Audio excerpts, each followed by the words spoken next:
মারাকানা স্টেডিয়ামে চিলির বিপক্ষে দুর্দান্ত এক ম্যাচ শেষে এখন ব্রাজিলিয়ান সমর্থকদের মুখে মুখে যে নামটা সবচেয়ে বেশি উচ্চারিত হচ্ছে তিনি আর কেউ নন, লুইস এনরিকে। জেনিত সেন্ট পিটার্সবার্গের এই রাইট উইঙ্গার হঠাৎ করেই আলোচনার কেন্দ্রে।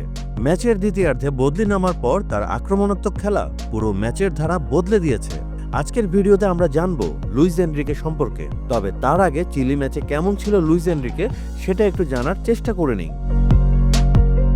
মারাকানা স্টেডিয়ামে চিলির বিপক্ষে ম্যাচে খেলার প্রথমার্ধের ৩৮ মিনিটে গোল পেয়ে আত্মবিশ্বাসী হয়ে ওঠে ব্রাজিল, কিন্তু দ্বিতীয়ার্ধে তারা আবারও ছন্দ হারিয়ে ফেলে। মাঠে নামানো একাদশে কার্লো আনচেলত্তি বেশ দেরি করে ফেলেন সাবস্টিটিউট আনতে। ফলাফল খেলায় গতি কমে যায়, আক্রমণে দেখা যায় সৃজনশীলতার ঘাটতি। অবশেষে খেলায় পরিবর্তন আনার সিদ্ধান্ত নেন আনচেলত্তি। ম্যাচের ৬৫ মিনিটে মাঠে নামেন লুইস এনরিকে ও আন্দ্রে সান্তোস। নামার পরপরই এনরিকে মাঠে যেন এক ঝড় বইয়ে দেন। ম্যাচের ৭২ মিনিটে মাঠে নামানো হয় আরও ২ সাবস্টিটিউটকে। ম্যাচের ৭২ মিনিটেই বাম দিক থেকে ডিফেন্ডারকে কাটিয়ে এগিয়ে যান লুইস এনরিকে। গোলকিপারকে টপকে বল ক্রস করে দেন বক্সে। শটটি সরাসরি গোলে যাচ্ছিল, কিন্তু লুকাস পাকেতা ফাঁকা জায়গায় দাঁড়িয়ে বল জালে জড়িয়ে গোল নিশ্চিত করেন। এজন্য ম্যাচে গতি ও প্রাণ দুই ফেরানোর মুহূর্ত ব্রাজিলের জন্য। এরপর ব্রাজিল আরও আক্রমণাত্মক হয়ে ওঠে।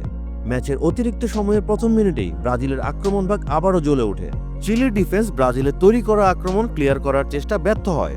সুযোগ কাজে লাগান এনরিকে। ব্রুনো গুইমারেজকে নিয়ে 1-2-তে বল দেন। একে টপকে নিজেই শট নেন, বল লাগে ক্রসবারে। তবে রিবাউন্ডে ব্রুনো গুইমারেজ বল জালে জড়িয়ে ব্রাজিলের জয় নিশ্চিত করে। ৩-০ গোলে ম্যাচ জয় শেষে লুইস এনরিকে পারফরমেন্স নিয়ে উচ্ছ্বাস প্রকাশ করেন ব্রাজিল কোচ কার্লো আনচেলত্তি। তিনি বলেন, লুইস এনরিকের মধ্যে অসাধারণ প্রতিভা রয়েছে। শারীরিকভাবে তিনি শক্তিশালী, 1-on-1 লড়াইয়ে তিনি দুর্দান্ত। তার উদ্দীপনা পুরো খেলার ধারা বদলে দিয়েছে। এমন প্রতিভার একজন খেলোয়াড় যখন পুরো ফিট থাকে আর বাকিরা ক্লান্ত, তখন সে একাই ম্যাচ ঘুরিয়ে দিতে পারে। হ্যাঁ, ৫ ফুট ৯ ইঞ্চি উচ্চতার লুইস এনরিকের সবচেয়ে বড় শক্তি তার অ্যাথলেটিসিজম। লুইস এনরিকে লম্বা পা তাকে দ্রুত গ্রাউন্ড কভার করতে সাহায্য করে, অনেকটা ফাউক্স উইংব্যাকের মতো। ফলে তার গতি ও পায়ের দক্ষতা তাকে আলাদা করে তুলে ধরে। বিশেষ করে তার আউট টু ইন মুভমেন্ট, টাচলাইন ধরে বল কন্ট্রোল করার ক্ষমতা এবং লেফট ফুট দিয়ে রিভার্স পাস দেওয়ার ক্ষমতা তাকে ভিন্ন মাত্রা দিয়েছে। রাইট উইঙ্গার হলেও তিনি সেন্ট্রাল মিডফিল্ডেও খেলতে পারেন।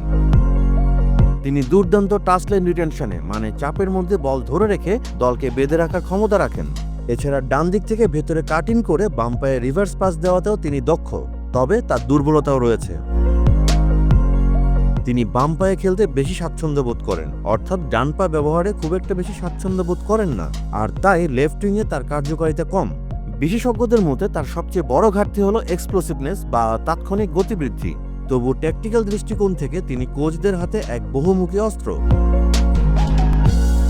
চলতি মৌসুমে অবশ্য তার পারফরমেন্সে নজর কাড়া। তার পজিশনে সে ভালোই খেলা দেখিয়ে যাচ্ছে, যা ক্লাবের ভক্তদের মন জয় করেছে।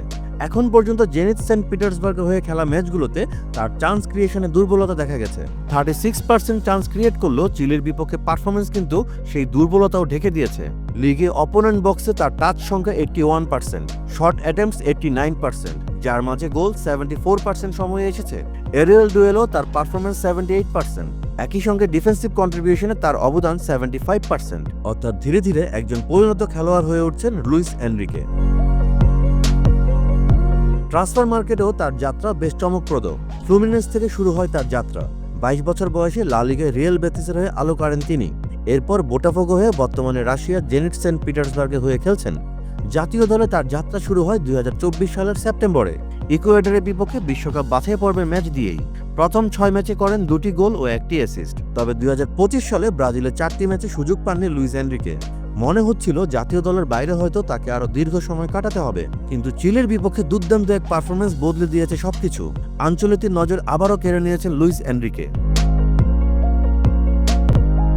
বিশ্বকাপ বাছাই পর্বে শেষ ২ ম্যাচের জন্য সুযোগ পেয়ে এনরিকে বলেছিলেন তিনি তার দক্ষতা দেখাতে চান। ব্রাজিলিয়ান ফুটবল কনফেডারেশনের সিভিএফ টিভিকে দেওয়া সাক্ষাৎকারে তিনি বলেন, ব্রাজিল জাতীয় দলে ফিরতে পেরে আমি খুশি। দেশের প্রতিনিধিত্ব করা সবসময় সম্মানের। আগেরবার ভালো কিছু পারফরমেন্স করেছিলাম, তাই বিশ্বাস করি সমর্থকদের মনে ভালো স্মৃতি রেখে যেতে পেরেছিলাম। পরিশ্রম করে আবার ফিরতে পেরেছি। আশা করি এই ২ ম্যাচে আবার দলকে সাহায্য করতে পারব। তিনি কথা রেখেছেন। ব্রাজিল ভক্তদের উন্মাদনায় মাতিয়ে তুলেছেন তিনি চিলির বিপক্ষে ম্যাচে। গত 2 বিশ্বকাপে কোয়ার্টার ফাইনাল থেকে ছিটকে পড়ে ব্রাজিল। পারফরম্যান্সের কারণে ভক্তদের মনেও এসেছে হতাশা, কিন্তু এবার লক্ষ্য আরও উঁচুতে। 5 বারের বিশ্ব চ্যাম্পিয়নরা ইতিমধ্যে 2026 বিশ্বকাপের মূল পর্বে জায়গা নিশ্চিত করেছে, আর তাই এখন প্রস্তুতির পালা হেক্সা বিশ্বকাপ জয়ের। সমর্থকদের প্রত্যাশা, কার্লো আনচেলত্তির হাত ধরে নতুন করে বিশ্বকাপ জয়ের স্বপ্ন, আর সেই স্বপ্ন পূরণের পথে লুইস এনরিকে হতে পারেন দলের এক গুরুত্বপূর্ণ অস্ত্র। তিনি নিজেও সেটাই বিশ্বাস করেন। বিশ্বজুড়ে যিনি অসংখ্য শিরোপা জিতেছেন, সেই কোচের অধীনে খেলতে পারা এক বিশাল প্রাপ্তি বলে মনে করছেন লুইস এনরিকে। তিনি বলেন, আমি চাই আমার সর্বোচ্চটা দিয়ে ব্রাজিল দল ও কোচ হিসেবে আনচেলত্তিকে সাহায্য করতে। একসময় ব্রাজিল জাতীয় দলে জায়গা হারানো লুইস এনরিকে এখন দৃঢ় সংকল্প নিয়ে ফিরেছেন। পরিশ্রম, অধ্যবসায় আর মাঠের পারফরমেন্স দিয়ে তিনি প্রমাণ করেছেন নিজেকে নিংড়ে দিয়ে খেলতে প্রস্তুত তিনি। এবার দেখা যাক বিশ্বকাপের পথে ব্রাজিলের সোনালী স্বপ্ন পূরণে কতটা অবদান রাখতে পারেন লুইস এনরিকে। আপনার কি মনে হয়, লুইস এনরিকে কি হয়ে উঠবেন হেক্সা বিশ্বকাপ জয়ের মিশনে ব্রাজিলের কোচ আনচেলত্তির ট্রাম্প কার্ড, নাকি তার জায়গা নেবে অন্য কেউ? মতামত জানাতে পারেন কমেন্টে। ফুটবলের সব আপডেট, বিশ্লেষণ আর ইনসাইড নিউজ পেতে সাবস্ক্রাইব করুন বাংলা ফ্লো ইউটিউব চ্যানেল। একই সঙ্গে সংযুক্ত থাকুন বাংলা ফ্লোর ফেসবুক, ইনস্টাগ্রাম ও টিকটকেও।